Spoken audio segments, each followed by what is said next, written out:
the cave and go out and take risks. And so our biology makes us do this, drives us to do this. Now, the prefrontal cortex can kind of be rational about it, but they don't have that developed yet. So they're going to want novelty. They're easily bored. A lot of excitement. They think that they're immortal. They really have no idea about danger a lot of times. So when we talk about technology, whoa, and Autumn will talk a little bit about that.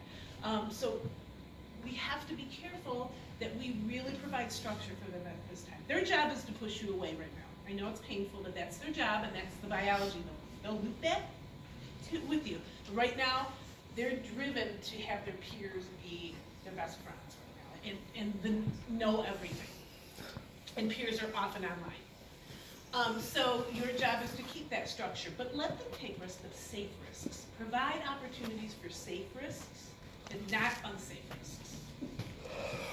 They need physical activity a lot at this age. They're very hypersensitive to social rejection. I don't think any of this is new to you, but I want to say again, a lot of this is biologically based. And we do tell the girls that, because I think it's important to know when you're having moods or whatever, that sometimes it is biology, and then you can kind of know how to deal with it. Because some of them think they're like, I'm just crazy, why am I doing this for? No, some of this is just real, and it does settle down. Poor organization and decision making, the 7th grade parents. You know, I'm at Brookside, and it seems like 4th and 5th grade, wow, you're kind of getting it together, and it seems like your child is getting really organized. And then they come to middle school, and they're like, all over. Because that's before all this imbalance happens. It's called the calm of middle childhood, you know, and then boom, their adolescence and surprises us all. They see the rules as flexible. You guys know that, they're little attorneys. That's part of their development. Before they used to just listen to rules. Now they will go to Autumn and argue about dress code. Some other ones quickly. Once again, it's a physiological drive for them to move away from you and toward peers at this time. Really a sense of urgency. It's really a drive. They want to conform. They want peer approval. There's a lot of anxiety related to relationships. They're very self-centered. And they are at a higher risk for anxiety and depression, self-harm, and eating disorders, especially girls. And Stacy will talk a little bit about that. I wish this was a little clearer, but it says, young man, go to your room until your prefrontal cortex matures. We would all wish that we could do that. So I'm going to show you a little video. Listen to the mouse part. Mike's part? Listen carefully to that part. They're so cute at this age, playing sports, saying adorable things, lovey-dovey with mom and dad. Then, somewhere between pre-adolescence and puberty, they talk about their child being walking around with a halo, and then all of a sudden they become a teenager and they're a different person. We see significant changes from 6 to 8. middle school educators see it. When you look at the children, we look for any kind of significant change, whether it be emotional, whether it be a drop in academics, which would red flag us that there's something else going on. So certainly we look at all stages of development. Parents see it too. I've seen her mature much faster. She has more responsibility. She's really into her studies. Well, she gets an attitude, and she never used to get an attitude before. But I always attributed it to trying to exert her independence. Besides all the physical changes, there have been a number of interesting studies lately showing all the brain changes in kids. Like these brain scan studies done by the National Institute of Mental Health. This is a time-lapse movie looking at actual children being brain scanned, MRI scanned, every 2 years. Take the same children, pre-pubertally through young adulthood, and they get brain images in these kids basically every 2 years to say, what is this period of brain growth? And what they found going into the teenage years, there's an imbalance. Some people think is that some of the risk-taking that goes on with adolescence, some of the depression and other things, suicide that go along with adolescence, maybe that's an imbalance in certain brain areas. Certain parts of the brain, the prefrontal cortex, that are involved with planning and decision-making and attention, those are the latest maturing parts of the brain. A more recent study in mice looking at the teenage brain and memory netted similar results. So they put these mice on a board, and the board involves a certain area that gives them a mild electrical shock. And the idea is mice and people don't want to get shocked, so they avoid this certain area. Dr. Daniel Dickstein, the director of the Pediatric Mood Imaging and Neurodevelopment Program at the Bradley Hasbro Research Center, says prepubescent mice and the adults quickly caught on and avoided getting shot. But adolescent mice don't seem to learn it despite multiple trials. They just couldn't seem to get it. I think at this point, kids can't help it. They are what they are. But I think parents need to be sort of aware of the changes and the change in the relationship between a parent and their child as they go through adolescence. Dr. Dickstein says it's not a good idea to be over-controlling or to ignore these changes. And I think the big take-home message to parents is it's a balance. Just like it's a balance in their brains of these changes, it's a balance in your relationship about how you can help your teenager go through these changes. Dr. Dickstein says the research shows the human brain isn't fully mature until the mid-20s. So be patient, parents. Want some tips on parenting a teen, including some of the warning signs to look for? So take heart though. This all does pull together and your brain does develop. So, but I thought that was kind of cute how mice, teenage years, like just don't learn from repeated negatives very well, like children do and adults do. So I'm going to turn this over to Autumn because she's going to talk on the importance I have a question. Of course. So what could be like a good comeback to your moody daughter when she says, it's my brain developing and I can't control it? Well, the second part. Yes, it is your brain developing, and that's really hard to deal with, but you can control it. When we talk about And, that, oh, sorry, I was just gonna say, and depending on the circumstances, try not, and this is some tips at the end, try not to go down the rabbit hole with her and get really angry, because there's battles that they want to fight right now. But no, it's just, you know, you can control it. Yeah. Or And it's you have to hormones. practice. Yeah, Yeah. yes, absolutely. No, not at all. I mean, they don't always know why they're feeling cranky, but they still have control of what comes out of their mouth. we talk Most about of the time. we talk about that in the puberty in 6th grade, and I say, you know what, yes, PMS is a real thing, but it's not an excuse. It's good to be aware of it and know what's happening in your body, but it's not an excuse to just go beating everybody in your life, but to be aware of it. So another thing we talk about in our HD class is sleep. So important, physiologically, psychologically. Sleep is so important for so many reasons, and we just aren't getting enough of it. We probably aren't in this room. Most of our kids certainly are not either. We talk about health and health tests from 3 different perspectives, and we say every part of your health can be broken down into these 3 components. One is your social health, which is how you interact with others. One is your mental and emotional self, which is how you feel and think about yourself. And then your physical health is everything in your body from head to toe. And sleep affects all 3 of these. So a lack of sleep or enough sleep socially can help our kids function well because it helps them collaborate with others. It helps them with their levels of patience, with their teamwork, and just working in general with other people. So social health is really tied to sleep. Mental and emotional health is closely tied to sleep because it's things like your critical thinking, your problem solving, your focus, your concentration, your planning. All of those aspects are directly affected by getting enough sleep. And then physical is pretty clear. You know, your energy, that you'd be dragging without it, that you're not as strong without sleep. But then the other health aspect is recovery from injury, and immunity. So when there's a big flu going around, it is even more important that our kids are getting enough sleep because that helps. It's so closely tied to immune health. Here are some impacts of not getting enough sleep for us and for the kids. I'm not going to read through all of them. I'm going to let you kind of look, but I do want to point out what Linda mentioned about the amygdala kind of ruling the brain right now. Is that prefrontal cortex isn't quite developed. So a lot of risky behaviors can be taken. So if you add already that they are going through puberty and have a tendency to be riskier anyways, and then add to that sleep deprivation, which has that same effect, and then you're in a situation where really bad decisions could be made, or risky behavior decisions. Things that we know, like moodiness and aggression, and ability to self-regulate performance both athletically and academically. This is an image of an actual MRI of a brain that is focused on a task that requires attention. The top brain you can see in the MRI, all the parts that are lit up are the active part of the brain. So this person's brain, when they're working on that task, is lighting up, it's really active, all of these areas of the brain are engaged. That same activity on a sleep-deprived person, this is only for 24 hours, you can see that physically the brain does not react the same way to that activity. So it is slowed down. The areas that are active are much smaller and fewer. So physically this has an impact on how we function in our brains as well. Technology and sleep. This seems, it's a little unrealistic, but very realistic.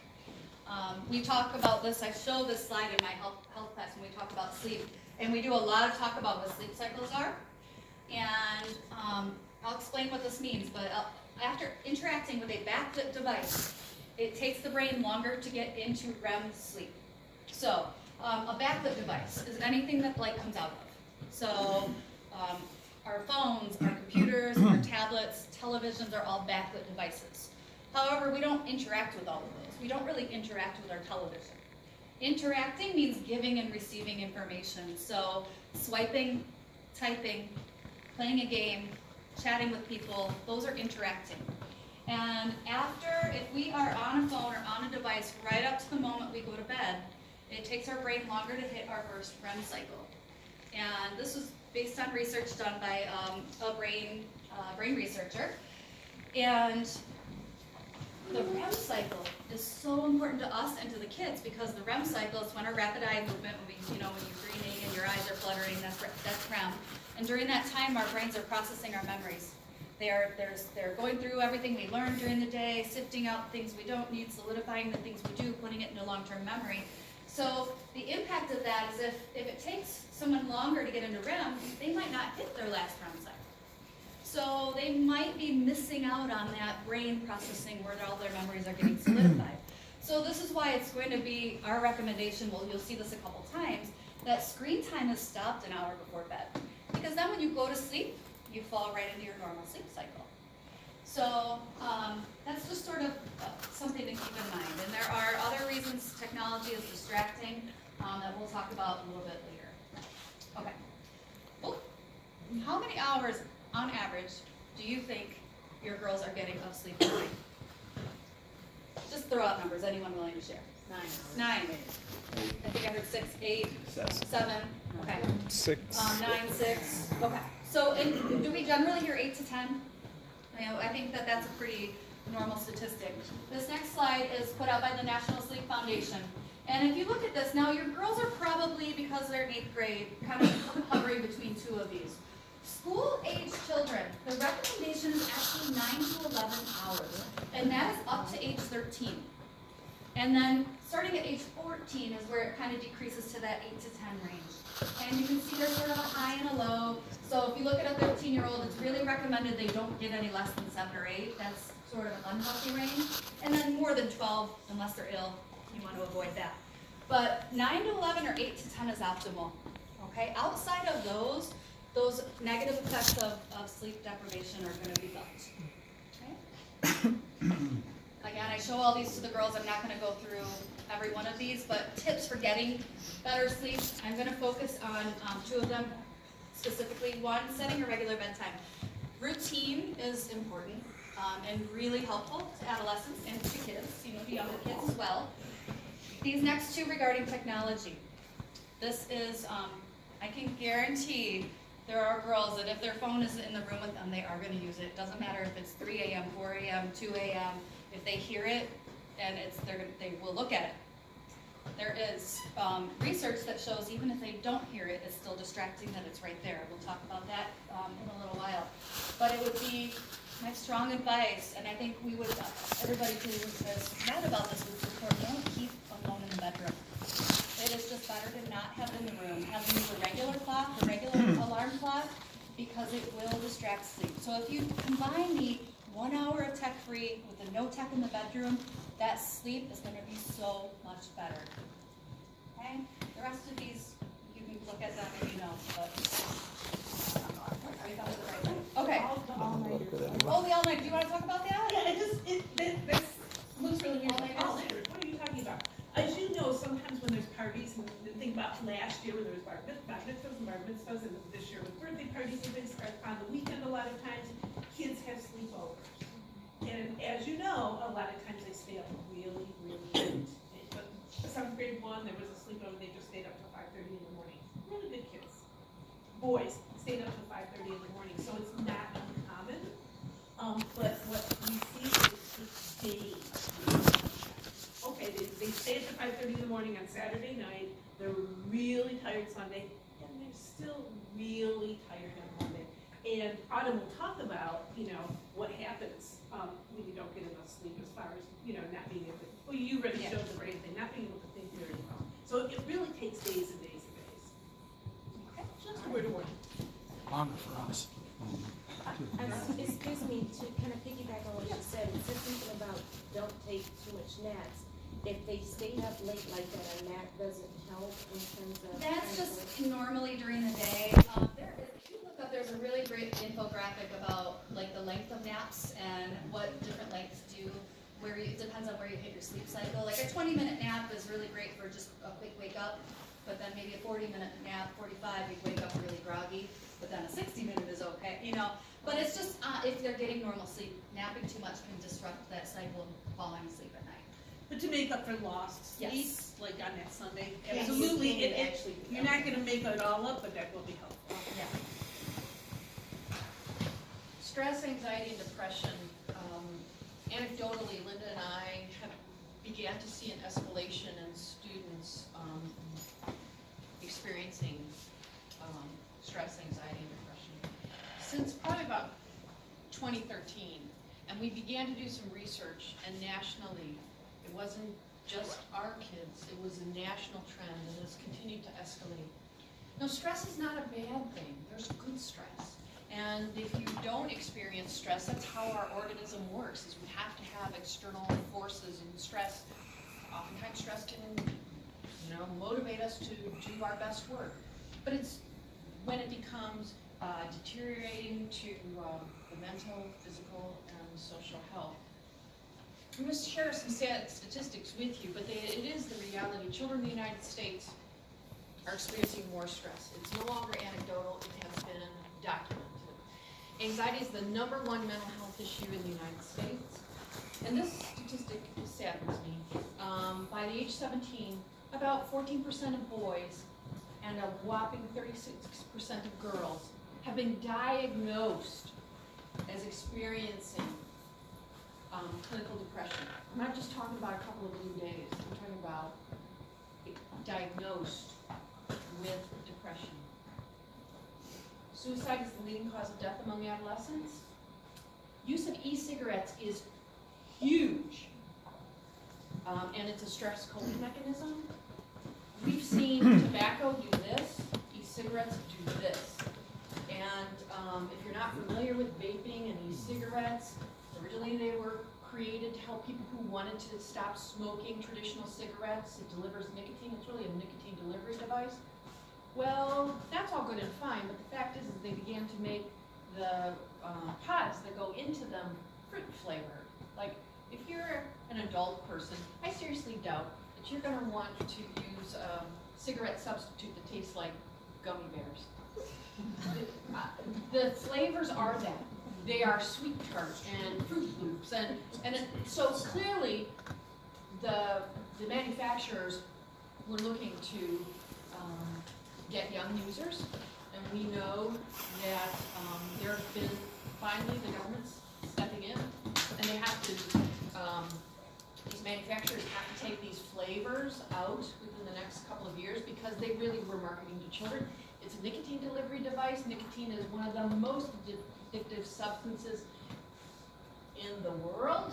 Children see it as a fun. It's not bad like smoking. Certainly you're not getting all of that tar, and you're not inhaling those chemicals from combustion, but you're inhaling who knows what. There's chemicals in those pods, and so again, we're seeing spikes in the last 2 years of kids getting engaged in vaping. They're getting less sleep. You already heard about that because they're overscheduled.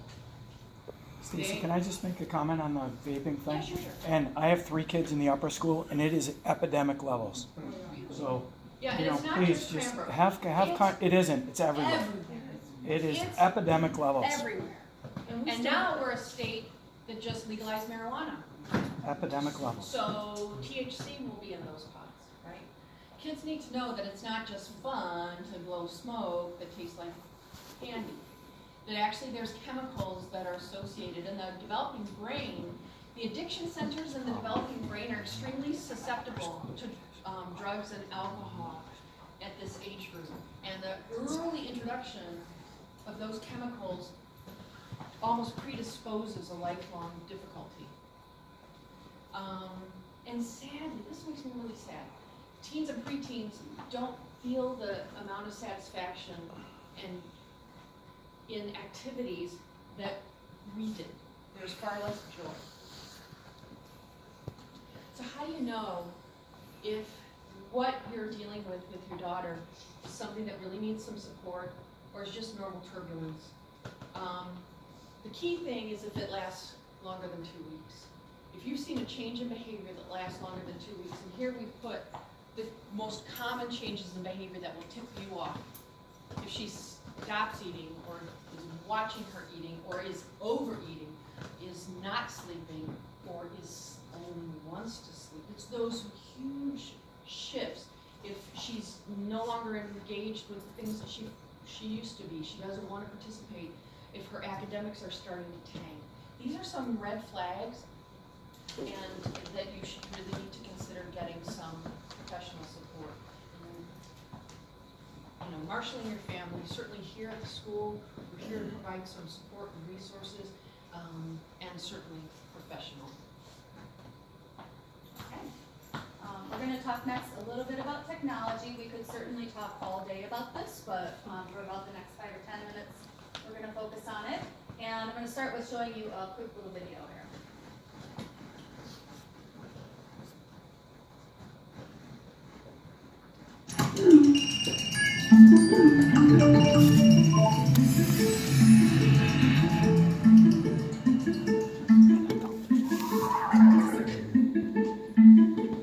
I check my phone a lot. More than I can count. I check it usually when I wake up in the morning. Before school, on the bus ride to school. During school. A couple times each class. At lunch. Probably check it at break. After school. Walking home. While I'm doing homework. I'm constantly checking my phone until I go to bed.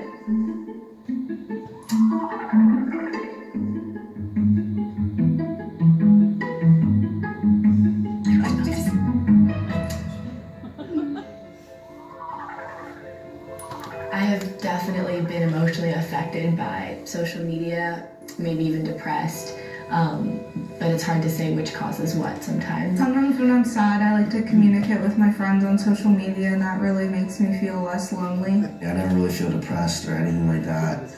Just because there's always somebody to talk to and always somebody that's there for you. That's kind of a good thing about social media. On social media, you can talk to people, but you can't really get your emotion across. I sometimes wish that it wasn't a thing so I could just hang out with my friends and play basketball or do other things like that. After getting my phone, in-person interactions, it's been replaced by text and call and FaceTime.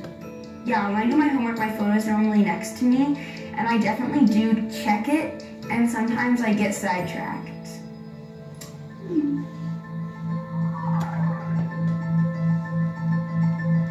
If my parents saw some of the things that I saw on social media, I think they would be very shocked. I've heard racist and sexist comments in comment sections.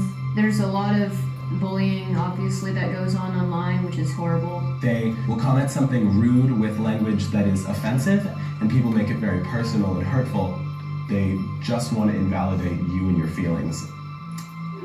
I don't really wish for the days when I didn't have my phone because it gives me so much stuff that I cherish. The thing I love most about social media is to stay connected with my friends. Over spring break, I broke my phone and I didn't have it for a week and everyone thought I was dead. It was just so impossible to contact me. I like to make artwork and write, and so sometimes I'll use that as a platform to display my art. I think I really enjoy social media when I am discussing issues with like-minded people or talking about things I'm very passionate about. I think it's a mixture of everything that's on social media that makes it so cool. There's the Snap shows, their Snapchat streaks. It's just something that's like a habit to do when I get on my phone. It's something new. It's always exciting. It keeps your attention, and that constant turnover of adding new things definitely contributes to the amount of time people spend on it.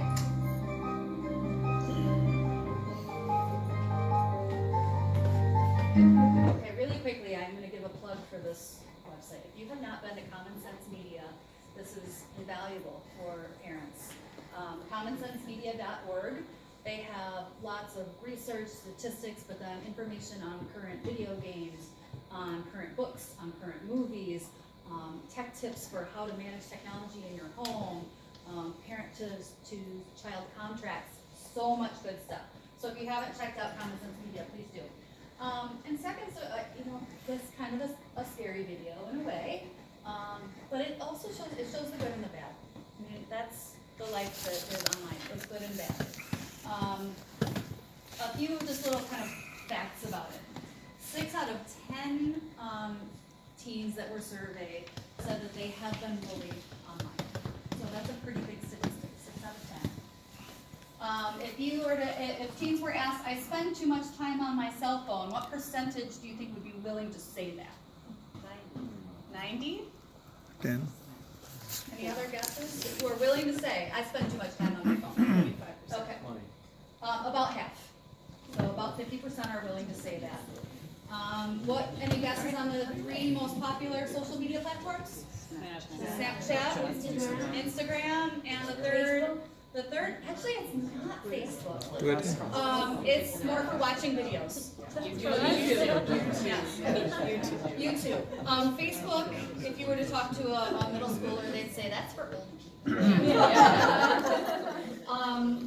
But actually older high school kids and college kids are getting on Facebook because it is more of a mature, I guess, social media site now it's considered. But kids are off of Facebook, I think, because we're all on it.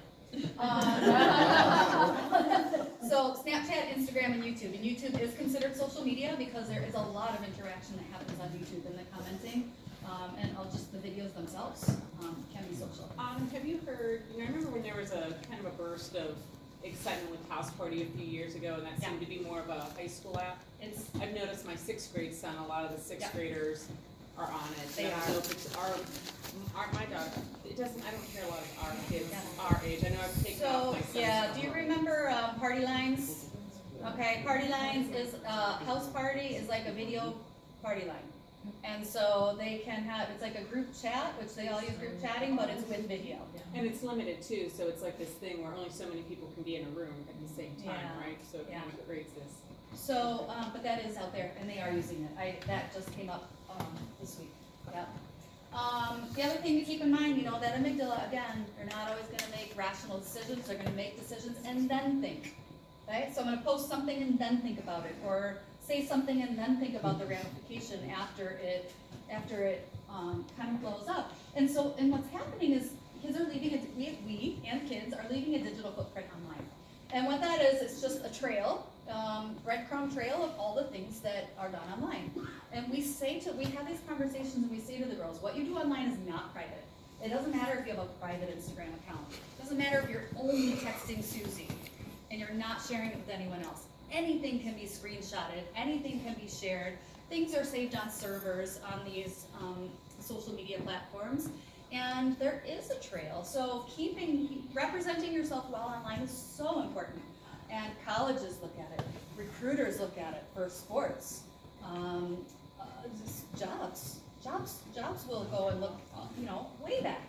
So it's so important for us to be having these conversations with girls and boys, but about having a clean and respectable digital footprint that represents who you want to be. Okay? This part is so interesting. So we have lots of different components of memory. You've heard long-term and short-term. There's something called working. Working memory is the thing that when we are learning something, it's the part of our memory that grabs it and holds it and kind of reorganizes it and makes sense of it and understands it. That's working memory. And everything has to go through our working memory in order to get to long-term when we're sleeping usually. So it has to pass through that. And phones impact working memory. So there was a study done recently where they had some adolescent, teen-aged kids in a room taking a test. And the first group, they gave the test with cell phones. So we don't allow phones in our school, but some schools do. So that they simulated that environment. They could have their phone with them, you know, oh, don't cheat, don't look at it, but take this test. So they took the test and got a kind of a baseline score. Then they had another group who took the test with the phone off and flipped over. Screen, would you expect that scores would rise? It did a little bit.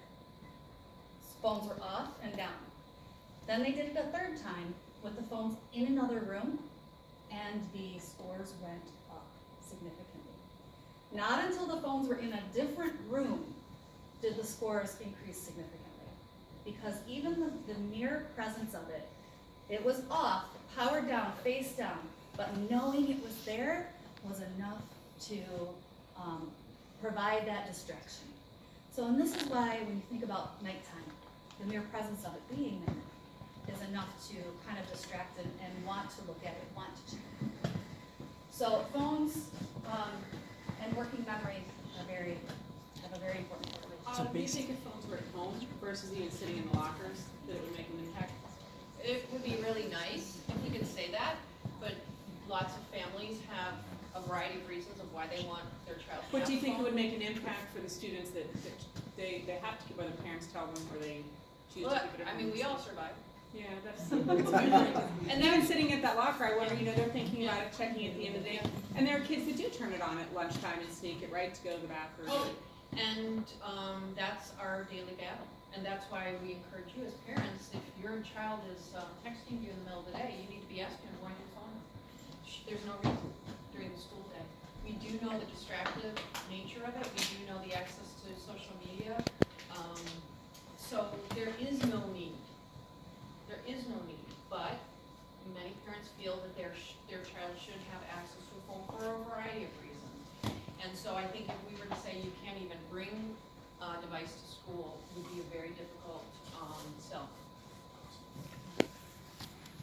Just a quick question, in prepping for the upper school, is there a need for cell phone, smartphone technology for class involvement? That's a good question, because there are really great applications with education and cell phones. There's some really great applications, and I can't speak to, I would suspect that there are some teachers that are using that, but no one has to have a smartphone. No one So it's not expected for the student to have access to that for class? Because the computer device they will have Should be good. Okay, so that's not changing. They won't need to have a cell phone. For some classes that too. So basically, some courses. Yeah. And some classes Max have. been in classes where he does a quiz on it. Those shoe racks. You have to put your, when you walk in the class, you put one of the shoe racks. Put it on a basket or something, so they have a laptop that they utilize. Not someone, but somebody else is saying that they do utilize cell Yeah, phones for Max has been in a tests. class where it's more of a teaching tool, Yeah. not a real quiz, but it would be like an informational, how much did you digest, and they do it, and they play a game with it. No, there's lots of different. Spanish, they do So that. yeah, if you have questions, please stay answer. Yeah. So really quick guess from you guys, parents, how many average hours of personal screen time do you think are nationwide you're experiencing? Hours, just give me a number. 5. 5, 6, 7.5. Parents of children 8 to 18. Preteens, so 8 to 12, so maybe not like 8th grader. How many hours a day do you think they are spending on average? 4 to 6? Good, nice. Now teens, I mean not good, but good guess. Alright, teens, so 13, 14, 15 to 18. What would be your guess? 15. 8, 12. Okay. That's personal. Yes. That's not doing homework. No, these are 2018 statistics. Well, I guess they lead by example. It's a second full-time job. Yeah. I mean, that's It crazy is. to think of. So, Yeah. this is why it is so important we're having these conversations. And it's their reality if they have a device in their hands, they will want to look at it. I'm going to show a quick video. Maybe do you want to take that question while I'm getting it set up? Sure. So I have I will be a girl here, a boy in upper school. So here's my question for school. There is a laptop now required to be from 9th grade, or they carry that. A lot of homework comes home where the kids will tell you that, oh no, I need to access internet. There are a couple problems with it, right? This is my observation. I don't know how in depth they are learning, because it's very easy to Google something, look at Wikipedia, and provide that information. So what sort of school is doing? Well, I don't need your information on what you studied, and differentiating that, what you're learning from the books versus what you're learning just from looking at Google, right? Second, some of the parents, if you haven't gone to the upper school, you will see when you go for your parents visiting day, the kids have laptops open. You're not necessarily paying attention to what's going on. And that's college too. Right. So I get that. You're trying to prepare the kids, but they are at that age where they are going to take, we all did that, right? So I'm not kidding myself, right? It We is, didn't have the it's a media, but balance. we did, right. Totally. So my question, really, because it's pretty hard to tell them, even if they're not using smartphone or whatever, they are studying on laptop, and then they will have a YouTube going on, and they'll have ESPN site going on. It's practically impossible to, without you getting into some kind of, right? So you're gonna have to trust and just explain that the pitfalls of it. Some high schools don't even have textbooks anymore. Right, they go all Well, I find it here, to be honest with you, that you mind textbook, but sometimes I wonder why you're not opening your textbook. I don't need to, I just need to, right? So I'm just wondering that, is there a thought about, well, I don't need to really, you guys need to provide your homework or whatever, really looking at the books versus just going on the internet. Is that thought? Well, and the thing is again, we're coming from a very different place, Sure. how we were raised. There's really excellent research that demonstrates digital learning is extremely efficient. I just read that within 25 years, most bricks and mortar colleges will no longer be in existence. Most education at the baccalaureate and even graduate level will be done online. So it can be done. What's interesting, though, is the beauty of books, particularly literature books. Everybody thought 10 years ago we would all be doing e-books. And some of us are. I love my Kindle, right, when I travel. But bookstore sales are starting to go up because there's a relationship with the book. So it's really trying to balance how do we get the best out of all the modalities. Still preparing them for the future where they will have to. They have to be tech savvy. Everybody, all adults pretty much use technology in somewhere in their career. So, yeah, I'm gonna skip this video. We are gonna send it to you so that you'll be able to show up, but in the interest of time, the only thing I just wanna share, she talks about mental health and how, the rising rates of depression, suicide, and things like that we're seeing, certainly have many factors, but one of them is likely technology. And these studies are kind of coming to light now. We didn't have this information. We haven't had cell phones long enough to really have this information. So a lot of there are psychologists who are now recommending that maybe social media isn't appropriate until 9th grade, until high school.